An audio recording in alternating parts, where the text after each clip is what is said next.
You really thought this was serious? We were just having fun. My girlfriend laughed when I proposed to her on her birthday rooftop party. Her friends filmed it for TikTok. I didn't argue. Weeks later, the full video leaked, and the internet destroyed her reputation overnight. Hey Reddit, long-time lurker, first-time poster. I'm not really the share your life online type, but I've had this sitting in my head for too long. I'm Nate, 29 now. What happened started 3 years ago on a hotel rooftop after-party for a coworker's wedding. It was July 2022. I didn't even want to be there.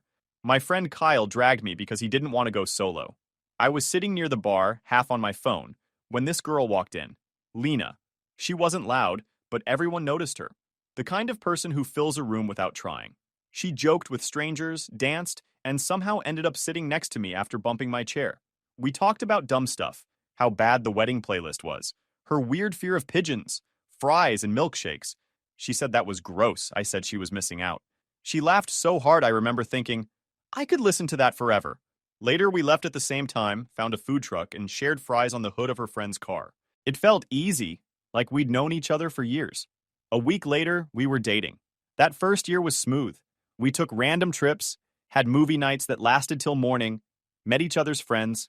She'd bring life to everything. I liked being the calm one to her chaos. Everyone liked her. My friends, my family, my coworkers. I honestly thought she was the one. She used to tell me she loved how steady I was. I liked how she made boring days fun. Back then, she was working in marketing. Nothing fancy, but she had ambition. When she got into PR, that's when things started changing. She began talking about brand people, influencers, event planners, people always taking photos. At first, I thought it was just part of her job. Then she started saying things like, you have to understand. This is my world now. I didn't argue. I've always believed people should grow. But little by little, it started feeling like I was watching her drift into something I wasn't part of. The phone became an issue. It was always face down, always close by. She'd smile at messages and then quickly lock it. Once or twice, I'd ask, who's that? And she'd say, just work stuff, relax. So I did, but I still noticed. Everyone notices, even when they pretend not to. Around that time, she started calling me too serious. Not in fights, just casually. If I brought up the idea of moving in or planning a trip 6 months ahead, she'd say, you think too far ahead. Let's just have fun. I didn't think asking about the future meant I was rushing anything, but apparently to her it did. Then there were the small lies. Not big enough to confront her over, but not small enough to ignore. She'd say she was out near the harbor for dinner, but her story photo background looked like downtown. I asked once and she shrugged. Plans changed. No guilt, no nervous laugh, nothing. I let it slide.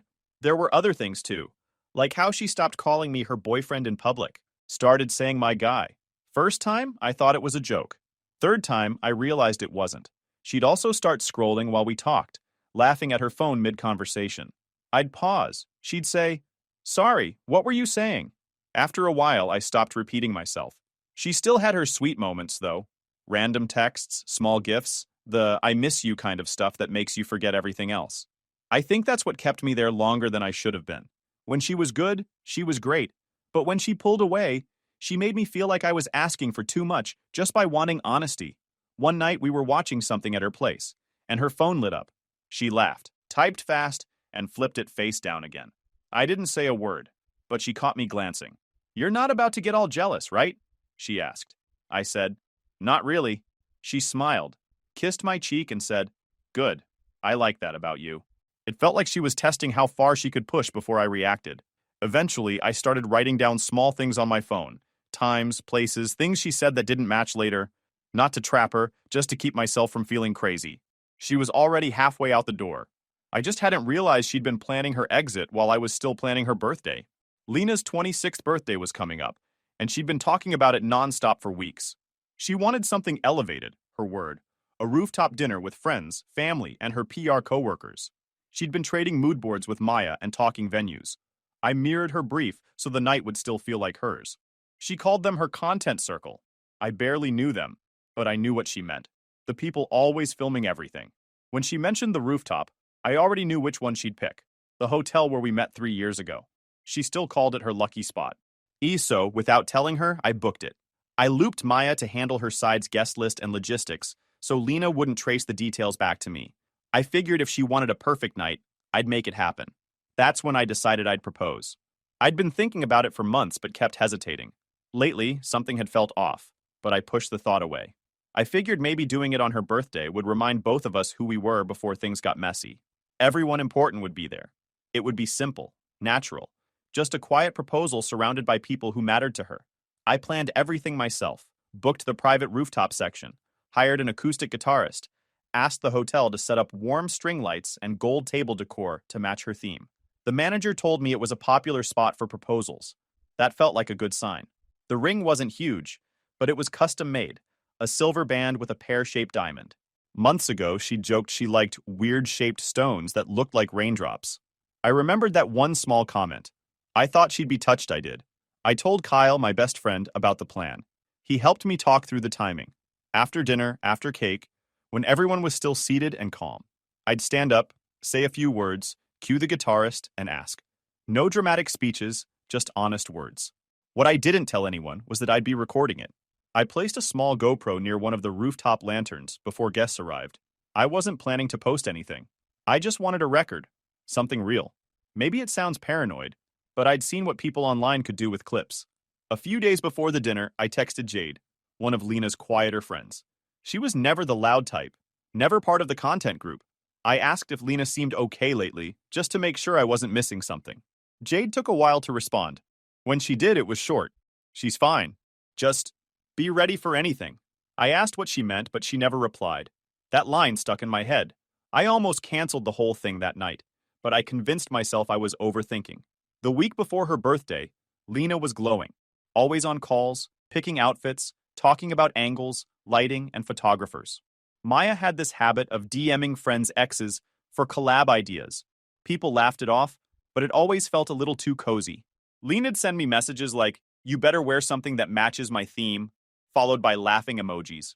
She wasn't distant that week, just hyper-focused on making everything perfect. I figured maybe this was her love language. The day before, I barely slept. I kept checking the ring, replaying the timing in my head. I wasn't nervous about her answer. I was nervous about doing it right.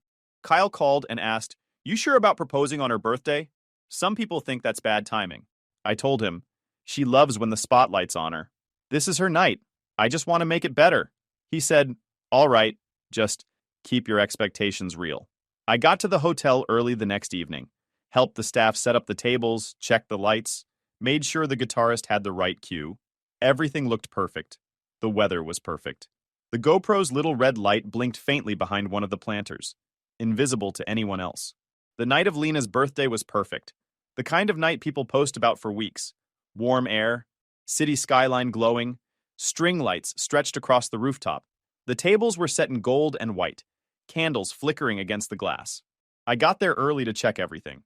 The guitarist was tuning quietly in the corner, and the hotel staff moved around setting up desserts near the bar. Everything looked exactly how she'd wanted it. By the time the guests arrived, the place filled with laughter and camera flashes. Her friends came first, the PR crowd, loud, dressed like they were at a photo shoot. Then her parents, my mom and sister, a few of my coworkers, and Kyle. Everyone looked happy to be there. I tried to blend in, just watching from my seat, letting her enjoy it. Lena walked in last, of course. Gold dress, heels clicking, her hair styled perfectly. Maya was right behind her, phone already recording. "Happy birthday, Queen!" someone shouted. Lena laughed, did a little spin, and said, "Okay, this looks insane." She hugged her parents, kissed her mom on the cheek, and started making rounds for photos. Every few minutes, someone would shout for a picture or a boomerang, and she'd pose with her drink and that practiced smile. I couldn't even be annoyed. This was her world. She looked happy, radiant. I sat with Kyle, watching her bounce between groups. "You ready?" he asked quietly. "Yeah," I said, just waiting for dessert. Dinner was calm. The guitarist played softly. People talked over the music. Waiters moved smoothly around the tables. Lena sat across from me, still glowing, occasionally looking up from her phone to laugh at something her dad said. I remember thinking how surreal it felt. A week ago, I was worried she was slipping away. Now, watching her surrounded by people, it felt like she was completely alive again. After dinner, the lights dimmed a little. Staff brought out the cake. White icing, gold sparkles, 26 and glowing written in cursive. Everyone started singing, phones in the air, flashes lighting her face. She laughed, covered her face like she was shy, then leaned forward and blew out the candles in one breath. Everyone cheered. As the waiter took the cake away to slice, dessert plates started coming out. That was my cue. Mine had the ring inside a small glass dome on top, exactly how I'd arranged it. When it landed in front of me, I could feel my chest tighten, but not in a bad way. I stood up, smoothed my jacket, and took a small breath. The guitarist switched songs. Soft, slow. Lena looked up, confused for a second, then smiled when she saw me standing. I said, "Hey, can I have everyone's attention for a second?" The voices quieted. A few people whispered. I looked at her and started talking. My voice stayed steady. "I've known you for 3 years, and it's been the best kind of chaos I could have asked for. You've changed how I see everything. You make life louder, brighter, and I don't want that to end." So, I bent down on one knee. Gasps. Phones lifted. Maya's camera zoomed in immediately. The guitarist's song slowed to a soft strum. Then Lena laughed. A full, unfiltered laugh that echoed across the rooftop. She looked around like it was some kind of inside joke. "Oh my God," she said, still laughing. "Nate, you really thought this was serious? We were just having fun." The room froze.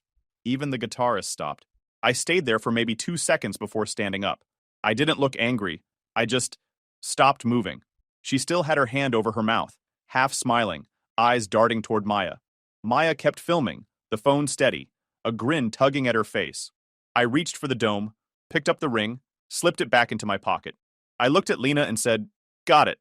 Happy birthday." Silence. Lena's dad shifted in his seat. My mom's face went pale. Kyle looked like he was ready to step forward, but didn't. Lena's smile faltered for a second, like she realized too late that this wasn't a bit. I gave a small nod to her parents, another to Kyle, and turned around. My steps echoed on the tiles because no one else was making a sound. I didn't stop. I walked straight to the elevator, pressed the button, and waited. Behind me, the rooftop stayed quiet. You could hear the city below, horns, faint music from the streets, but up there it was still. When the doors closed, I exhaled once. That was it. No anger, no yelling, just done. By the time the elevator reached the lobby, I'd already texted Kyle, "Pay the bill. I'm done." Kyle also grabbed the GoPro on his way out and dropped it at my place the next morning. He replied with a single, "Got it." I walked out through the hotel's side entrance, past the valet line, and into the street. The air felt heavy but clear, like everything had finally stopped spinning. I didn't call anyone. I didn't check my phone again. That night, I put the ring box on my desk, sat beside it for a minute, then slid it into the drawer. I turned off my phone, lay down, and stared at the ceiling until I fell asleep. No messages, no noise, just quiet. I woke up the next morning to over 100 notifications. Missed calls, texts, mentions. At first, I thought someone was checking on me after what happened last night. Then I opened one of the messages from a coworker. It was a link to TikTok. The caption hit me before the video even started playing. "When your situationship proposes on your birthday," posted by Maya. I pressed play. The clip started right where I stood up at the rooftop dinner. The camera was shaking like someone was pretending not to film, but obviously was. You could hear faint laughter, then my voice saying, "You make life brighter," and the crowd's quiet reaction. Then the zoom. Maya's phone locked right onto me kneeling, then on Lena. She laughed and said, "Oh my God, Nate, you really thought this was serious?" We were just having fun. People gasped in the background. Someone muttered, "Oh no." The video ended right there.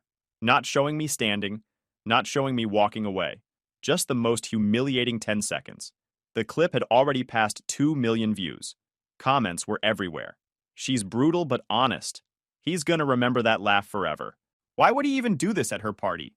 You can see his soul leave his body." By noon, there were hundreds of reposts. Reaction videos, memes, edits. The internet doesn't rest. Then the AI versions started appearing. One account posted a cleaned-up version using an AI filter that brightened the lighting and smoothed everyone's faces. The problem was it made me look like a mannequin, expressionless, with weird eye movements that glitched whenever I blinked. The comment section went wild. "Bro's face is literally fake. This looks like deep fake stuff. AI ruined this clip." Another version added background violin music and slowed it down, making it look like a movie scene. People thought that one was artistic. Some guy even used an AI voiceover that said, "And that's the exact moment he realized she was never his." Then came the debunkers. A few tech TikTok accounts started doing frame-by-frame breakdowns, pausing to show the reflection in the window where my face flickered. "See that glitch? This part's AI enhanced. The lighting doesn't match here. That's generated. But the audio's real. You can't fake her voice cracking like that. People argued in the comments about what was real and what was fake, while forgetting that the real person being discussed was still alive, sitting in his apartment trying not to throw up every time his phone buzzed. I even saw one version tagged as AI generated for dramatic effect. It still got 500,000 likes. I actually laughed at that one. If AI had a brain, it would have flagged itself for stupidity, I muttered. By evening, my mom called. She'd seen it on Facebook. I told her not to worry, that I was fine. She said, "You didn't deserve that." And that was the only thing that actually landed. I opened my laptop and started saving every version I could find. The original from Maya's account, the AI edits, the reposts with captions, anything with my face or name. I made a folder labeled Proof. It wasn't about revenge. It was about control. If this got worse, I needed records. By the end of the day, there were hundreds of files. Each one felt like another piece of evidence that people don't care what's true, only what gets clicks. Around 9 p.m., I finally checked my messages again. One name stood out, Jade. Her message said, "I saw the video. I need to tell you what really happened." I stared at it for a minute, unsure if I even wanted to know. I typed back, "What do you mean?" She replied almost instantly, "Not here. Can we meet tomorrow?" That was it. I turned my phone off again and sat there for a while. The sound of notifications kept echoing in my head, even though I'd silenced everything. Somewhere out there, people were arguing about whether my humiliation was edited or authentic, as if that made any difference. I wasn't angry yet, mostly numb. I knew whatever Jade had to say wasn't going to fix anything, but maybe it would at least make sense of it. Jade asked to meet at a small coffee place downtown, one of those quiet ones with no music and old chairs that creak when you sit. She was already there when I arrived, sitting by the window with her phone face down on the table. When she saw me, she gave this half smile that looked more like an apology. "Thanks for coming," she said. I sat across from her. "You said you needed to tell me something." She nodded, fidgeting with the sleeve of her sweater. "Yeah, I probably should have said it sooner. I didn't have proof then, and I was scared I'd blow everything up if I was wrong. Be ready for anything was the most I could say." There was a pause. I didn't rush her. Eventually, she took a breath and started talking. "It's about Lena," she said. "And the proposal. What happened that night? It wasn't random. They knew. I didn't say anything." Jade looked down at her hands. "Lena started talking to Brandon again months ago. Around March, I think. Said they were just catching up. At first, I believed her. Then she started mentioning him more often, like casually dropping his name. It didn't take long before they were meeting up. I asked, 'Meeting up how?' 'Dinner, drinks, whatever excuse she could come up with,' Jade said. She told me it was innocent, just two people who used to date. But everyone knew it wasn't. Brandon still wanted her, and she liked the attention. That didn't surprise me. The part that did came next." Jade sighed. "Maya knew everything. She thought it was funny. Said you were too stable, too boring. They'd joke about it sometimes. Stuff like, 'He's probably planning next year's anniversary already.' It took me a second to process that. They made jokes about me?" Jade nodded. "Yeah, I didn't laugh. It felt wrong, but they brushed it off as harmless. Then a week before Lena's birthday, someone in your friend group messed up. She explained that one of my old group chats included Lena from a trip years ago. Someone in the chat said, 'Can't wait to see her face when you pull the ring out.' Lena saw it. She didn't tell you," Jade continued. "She showed Maya instead. Maya said they should record it. Make it a moment. Lena told her not to take it seriously, but she didn't stop her either. I heard them talking about it. Maya literally said, 'I'll film it and make it look like one of those viral rejection clips.' I sat back in my chair. And Lena went along with that. Yeah. She said, 'Whatever. He'll be fine.' Those were her exact words." Jade looked up at me, her eyes tired. "I didn't go to the dinner because I couldn't. I knew it was going to be bad. I thought maybe she'd come to her senses, but when I saw the video, I knew she didn't." For a while, neither of us said anything. I stared out the window at people walking by, holding coffee cups, laughing, living their normal days. I wondered how many of them had seen that clip. Probably half of them. Then Jade spoke again, quieter this time. "There's more." She unlocked her phone and slid it across the table. Brandon and Maya. On the screen were screenshots, messages, dates, photos. Brandon and Maya together, taken weeks before the proposal. The captions were full of inside jokes, hearts, emojis. There was even a short video of them at some bar, sitting close, holding hands. "They've been sleeping together for a while," Jade said. "Lena doesn't know yet. Or maybe she does by now. I don't really talk to her anymore." I scrolled through the messages slowly. They weren't fake. The tone was too casual, too specific. The dates matched the same weeks Lena was supposedly working late or going out with friends. I handed the phone back. Guess the joke aged badly. Jade almost smiled. Yeah, you could say that. I thanked her for being honest. She said she'd been holding it in since before the birthday, feeling guilty for not warning me. I told her not to blame herself. She wasn't the one laughing on camera. Before I left, Jade said, "You didn't deserve it." None of it. She's not who you thought she was. I nodded. She made sure I'd find out eventually. Just not the way she planned. We said goodbye. I walked out of the cafe and down the street without checking my phone. The city noise felt loud again.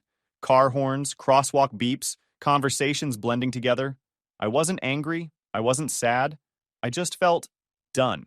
When I got home, I opened my laptop and looked at the folder I'd made with all the videos and AI edits. For a second, I thought about deleting everything. Then I thought better of it. Instead, I added a new subfolder and named it Truth. I saved the screenshots Jade had sent me and closed the laptop. I opened my phone, scrolled through the endless notifications one last time, and started deleting everything. TikTok, Instagram, X, all of it. Gone. Then I sat down, opened my work laptop, and finished an overdue project that had been sitting untouched since the night of the proposal. When I was done, I felt something close to peace for the first time in days. No posts, no messages, no noise. Just the sound of my own typing. That night, I slept better than I had in weeks. It had been about a month since the proposal. I hadn't posted anything or said a word online. The clip was still circulating, but it was starting to fade, replaced by whatever new drama people were onto next. That weekend, Kyle convinced me to go out. "You've been locked up in your place too long," he said. "We're getting food. Real food. Not takeout." We ended up at a burger place near the harbor, sitting outside under the heaters. For the first time in weeks, I wasn't thinking about the rooftop or the video. It was just normal. We were halfway through dinner when Kyle's phone buzzed. He looked at the screen, froze for a second, then turned it toward me. "Dude," he said, "you need to see this." It was a TikTok link. The username wasn't familiar. The caption read, "Full video. No cuts. No edits. Make your own judgment." I hesitated before opening it, then pressed play. A week earlier, I'd shared the raw file with the hotel manager to timestamp the timeline for our final bill. After that, the clip wasn't only on my drive. The video started from the same rooftop angle, the one from my GPORO. Someone had leaked the original footage. There were no filters, no AI smoothing, no voiceovers, just raw sound and light. The moment played out exactly how I remembered. Me standing, speaking clearly, the crowd quieting, Lena smiling for half a second before laughing loud enough to echo. Then the line, "Oh my God, Nate, you really thought this was serious? We were just having fun." This time, you could see Maya's camera aimed directly at her, and her smirk as she kept recording. The footage didn't stop there. It showed the silence afterward. Lena's parents looking stunned, my mom's hand covering her mouth, Kyle standing halfway up like he wanted to intervene. Then it showed me calmly picking up the ring, pocketing it, and saying, "Got it. Happy birthday," and walking away. The clip ended there. Within an hour, it was everywhere. It didn't matter that it wasn't posted by me or Kyle.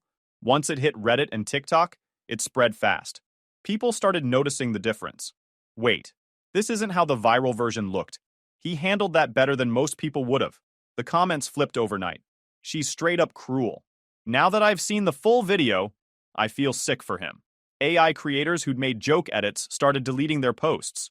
Some even commented things like, "Didn't realize it was manipulated, my bad." For a while, I just sat there with Kyle watching the reactions roll in.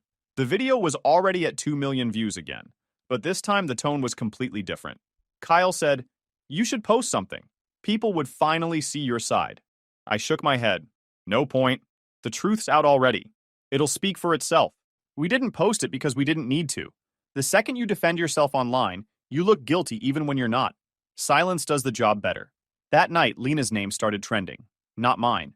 Her old clips resurfaced. Comments under her post turned brutal. Some called her manipulative. Others tagged her brand sponsors. Maya's accounts went private within hours. By the next morning, half the brands Lena worked with had quietly unfollowed her. A few issued vague PR statements about respect and empathy in all content. Everyone knew who they were talking about. I stayed off my phone for most of the day, but Kyle kept sending me screenshots. He was enjoying it way more than I was. "Dude, this is justice," he said. Maybe, I replied. It's still ugly. That week, I went back to my normal schedule. Work, gym, errands. It felt strange how quickly life resets when you stop giving attention to chaos.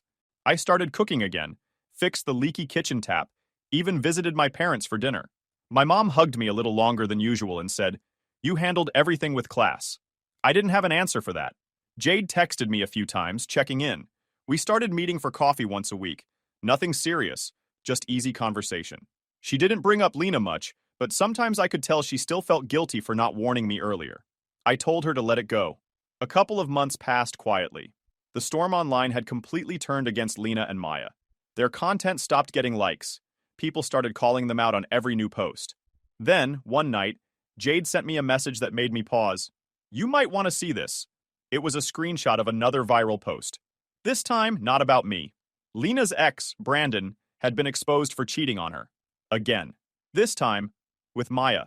Someone caught them together at a hotel event, and the photos were clear. The comment sections were ruthless. Even people who once defended Lena were now saying things like, "Karma's real, and guess she knows how it feels." I didn't say anything to Jade, just replied with a short, "Figures." Over the next few days, Lena's accounts went private. Maya's disappeared entirely. It didn't make me feel happy, just done. Like the world had finally closed the chapter for me. That weekend, I reopened Instagram briefly. My account was still there, untouched since I deleted the apps. I uploaded one picture, a closed ring box on my windowsill, city lights blurred in the background. The caption, "Peace greater than drama." I turned off comments, logged out, and deleted the app again. For once, it actually felt quiet. Not empty, just calm. But 2 years had passed before I heard from Lena again. Her name popped up one morning in my inbox, an email titled "Closure." I almost ignored it. Then I opened it.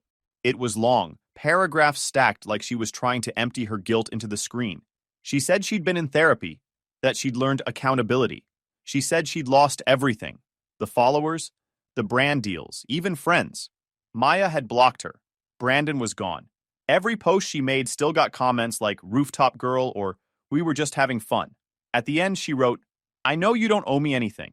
I just want to apologize face to face. I need to say it out loud." I typed a short reply. "Rooftop cafe across town. Friday. Noon. Fitting place for closure." Friday came clear and warm. The same kind of sky we'd stood under the night she laughed in front of everyone. I got there early, took a seat with a view of the skyline. Same city, same view, completely different feeling. She arrived late. I recognized her before she spotted me. Same posture, but different energy. No phone in hand, no dramatic entrance, no crowd orbiting her. Just Lena, plain and quiet. "Nate," she said softly, like she wasn't sure she was allowed to say my name. "Hey." She sat across from me.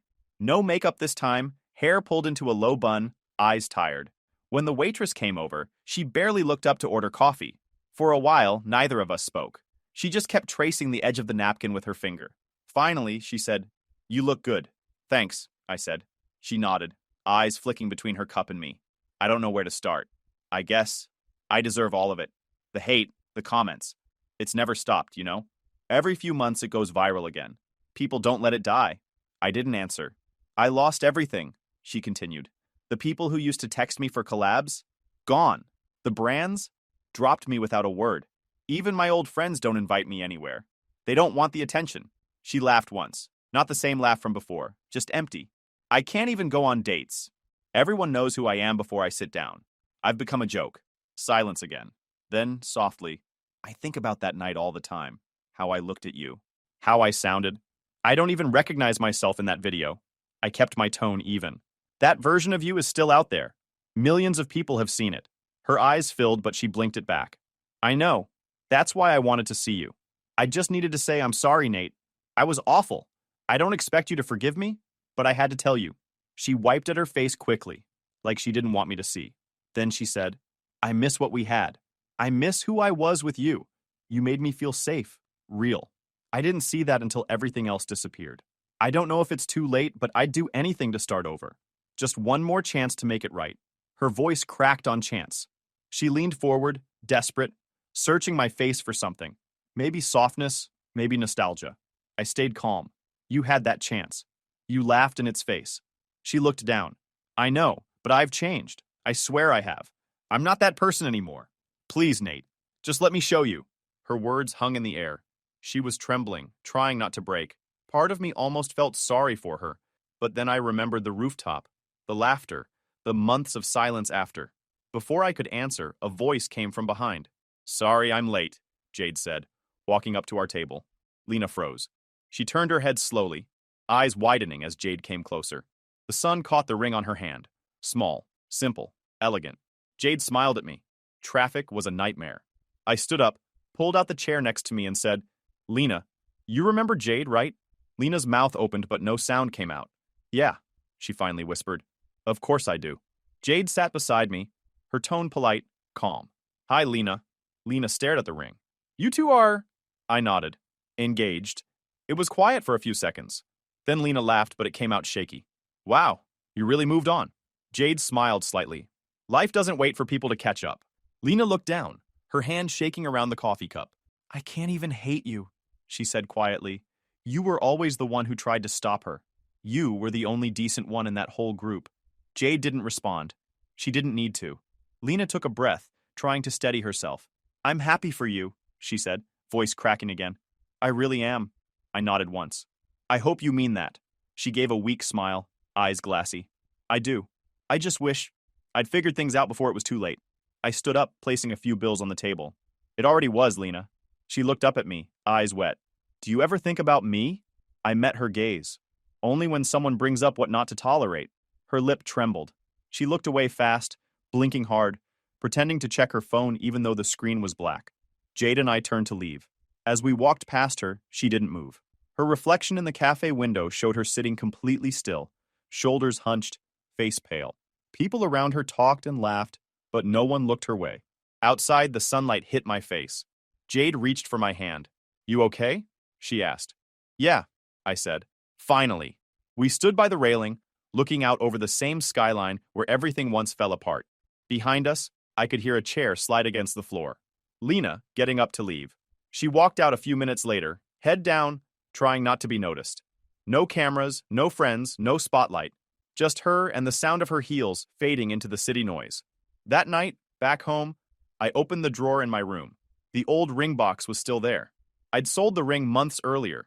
The box kept the shape of it. Inside wasn't the ring anymore, just a folded note I'd written to myself long ago. Never begged to be taken seriously. I closed it, slid it back, and smiled. The rooftop, the laughter, the humiliation, all of it was over. And somewhere out there, Lena was finally learning what silence felt like. YouTube just dropped this new hype feature. If you're hooked on this story, smash that hype button. It tells YouTube this video deserves to blow up, and it keeps even crazier stories coming your way.